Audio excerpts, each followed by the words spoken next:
বাংলাদেশের মুক্তিযোদ্ধারা, যাদের রক্ত, ত্যাগ আর আত্মদানের বিনিময়ে এই দেশ স্বাধীন হয়েছে। সাম্প্রতিক সময়ে তাদের ভাতা বাড়ানোর সিদ্ধান্ত নিয়ে নানা আলোচনা চলছে। কেউ বলছেন এটা শুধুই রাজনৈতিক জনপ্রিয়তা অর্জনের কৌশল, আবার কেউ দাবি করছেন এটা মুক্তিযোদ্ধাদের প্রতি প্রকৃত সম্মানের বহিঃপ্রকাশ। কিন্তু আসল সত্যটা কোথায়? প্রথমেই বুঝতে হবে, মুক্তিযোদ্ধাদের ভাতা কেবল অর্থনৈতিক বিষয় নয়, এটা রাষ্ট্রের নৈতিক দায়।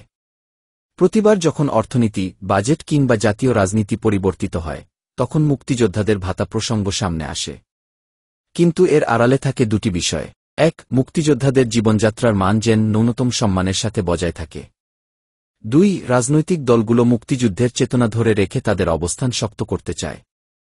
কেউ কেউ অভিযোগ করেন, অপ্রকৃত মুক্তিযোদ্ধাদের নাম ভাতার তালিকায় ঢুকিয়ে সুবিধা নেওয়া হয়।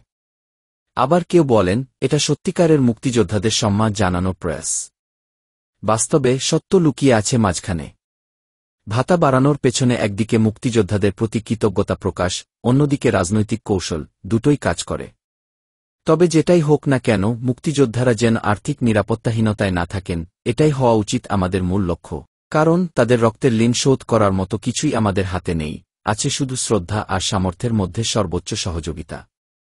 ভয়েসওভার শেষ। তাই মুক্তিযোদ্ধা ভাতা নিয়ে যত কথাই হোক, মনে রাখতে হবে, এটা কেবল টাকার অঙ্ক নয়, এটা এক জাতির অস্তিত্বের প্রতীক।